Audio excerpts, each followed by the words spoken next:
bem? Para começar nossa conversa, vou te propor um desafio. Olha para essa tela e diz para mim o que você está vendo.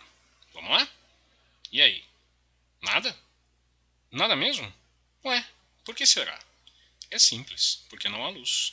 Sem luz a gente não consegue enxergar nada. Num ambiente completamente escurecido, não é possível ver nenhum objeto presente nesse mesmo ambiente. Então, haja luz. Opa, agora com luz a gente consegue enxergar algumas coisas. Eu acendi a lâmpada e você consegue ver a parede ao fundo também e a menina presente na cena. Com luz, o processo da visão pode se iniciar se ele funciona de forma correta e de forma adequada. Isso significa que os nossos olhos são receptores de luz. Se a luz não chegar até os nossos olhos, o processo de visão não pode nem se iniciar.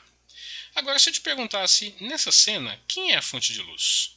Eu imagino que você responderia que é a lâmpada acesa. E você estaria plenamente errado. Por quê? Porque do ponto de vista da ótica, é considerado fonte de luz qualquer corpo que emita luz. Você não está conseguindo enxergar a lâmpada? Você não está conseguindo enxergar a parede? Você não está vendo a menina também? Então, do ponto de vista da ótica, esses três corpos são considerados fontes de luz, ok? Claro que são fontes de luz diferentes. Enquanto a lâmpada está produzindo a própria luz que emite, a parede e a menina só são visíveis porque a lâmpada está acesa. Então a gente tem uma diferente classificação desses tipos de fonte de luz. Vamos a eles? Ok. Então vamos lá, deixa eu pegar minha canetinha para a gente fazer uma anotação. O que nós vimos na cena anterior? Nós vimos uma lâmpada, então deixa eu escrever aqui, lâmpada, acesa. A lâmpada acesa possui a característica de produzir a própria luz. Então, nesse caso, fontes como a lâmpada acesa, que é o caso do Sol, das estrelas, da chama de uma vela, são chamadas de fontes primárias ou corpos luminosos, porque produzem a própria luz que emitem e são vistos de forma independente. A gente viu também uma menina na cena, tá lembrado?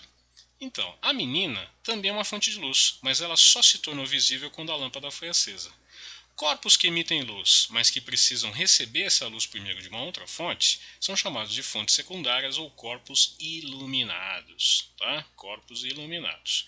Então esses são os dois tipos. Você e eu, por exemplo, somos fontes secundárias, somos corpos iluminados. A gente só é visto por outras pessoas quando a gente está no ambiente também com alguma iluminação. Ok?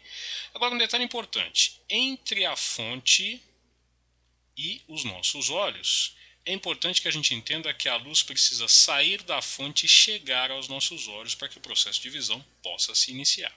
Ok? Agora vamos falar um pouquinho de como a luz sai dessas fontes, sejam elas primárias ou secundárias. Ok? Então vamos lá.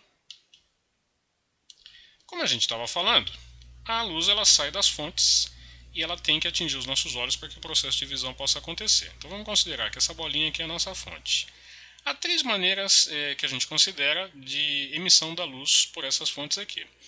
A gente pode representar a saída da luz dessa fonte por raios de luz. E esses raios de luz eles podem formar o que a gente chama de pincéis de luz. O primeiro deles é o chamado pincel divergente. Os raios de luz, que são essas retas representando a propagação da luz, que eu vou colocar assim, como as setinhas, formam o que a gente chama de pincel divergente. É o que acontece em boa parte das fontes que a gente observa no cotidiano. A gente tem também os chamados pincéis convergentes. No caso dos pincéis convergentes, a luz ela poderia estar fazendo assim. Tá? Quando isso acontece? Vou te dar apenas um exemplo. Imagine que a luz está, por exemplo, atravessando uma lupa, né, e queimando um papel. Quando a luz atravessa a lupa, ela é concentrada nesse ponto, fazendo com que o papel seja queimado. Esse daqui é o chamado pincel convergente. Ok? Se a gente tiver uma simetria aqui circular nessa lupa, espacialmente falando, esse pincel aqui na verdade é um cone. Então você pode encontrar inclusive a nomenclatura pincel cônico convergente. Ok? Nós temos uma terceira possibilidade. Imagine que a luz sai de uma fonte formando um pincel de raios paralelos dessa maneira aqui. Nesse caso, se essa fonte tiver uma simetria circular, espacialmente isso aqui vai ser um cilindro. Então esse pincel é chamado de pincel cilíndrico. É o que acontece de forma bem aproximada, mas uma aproximação bastante razoável, com uma caneta laser, com uma fonte laser. O feixe de luz ele sai na forma de um pincel cilíndrico aproximadamente. Ok? Então vamos adiante. Muito bem, como a gente estava falando, a luz ela tem que sair de uma fonte e chegar até os seus olhos para que você possa enxergar essa fonte, esse objeto para o qual você está olhando. Então vamos imaginar essa cena aqui. Ó. A luz ela sai de uma fonte e chega até os seus olhos e nesse trajeto ela passa por um certo meio. Olha só que belíssima cena de uma cidade francesa. Você consegue enxergar essa escultura no primeiro plano, aqui as águas de um rio, o casario lá atrás, as árvores. Dá para ver tudo com detalhes, com nitidez.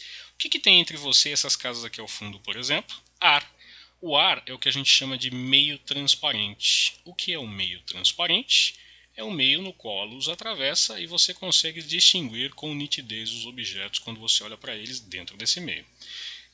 Vidros em geral de janelas são meio transparentes, plásticos mais finos são meio transparentes, o ar é meio transparente, o vácuo é meio transparente. Né? Agora, imagine o que acontece se de repente a gente tiver uma parede na frente dessa cena. Pronto, você já não consegue mais enxergar a cena, porque essa parede não permite que a luz atravesse, você não consegue enxergar nada. Como é que a gente vai chamar esse meio? De meio opaco. As paredes são meios opacos, né? As portas são meios opacos para bloquear a visão mesmo. A gente mesmo é meio opaco, ninguém consegue enxergar através de ninguém, né? Embora a gente tente muitas vezes, mas isso não é possível, ok? Nós temos também, vou colocar aqui do lado, né? Um vidro de janela, deixa eu pegar minha canetinha, um vidro de janela também, só que é um vidro meio irregular, com uma superfície meio cheia de relevo, e dá pra ver que é uma mão do lado de trás. Mas você vai ter que concordar comigo que não dá pra ver com tantos detalhes assim, tão nitidamente. Esse é o chamado meio translúcido. Né? Vidros de janela de banheiro, opa, tá faltando mais, translúcido. Vidro de janela de banheiro costuma ser assim, por uma razão óbvia, né? A gente quer que entre luz, mas a gente não quer que as pessoas vejam nitidamente o que está dentro do banheiro. Tá? Então nós temos aí os meios transparentes, os meios translúcidos e os meios opacos. Agora eu vou te propor um desafio. Então veja essa cena aqui. Essa pessoa está olhando para um espelho vendo o seu próprio reflexo. O espelho é um meio transparente, translúcido ou opaco? Se você olhar para a imagem da pessoa refletida no espelho, você vai pensar, essa imagem é nítida. Né? A nitidez da imagem pode de repente te confundir um pouco a conclusão. Agora você tem que pensar assim, ó, a luz atravessa o espelho, você consegue ver através do espelho com nitidez o que está atrás do espelho? Não, né?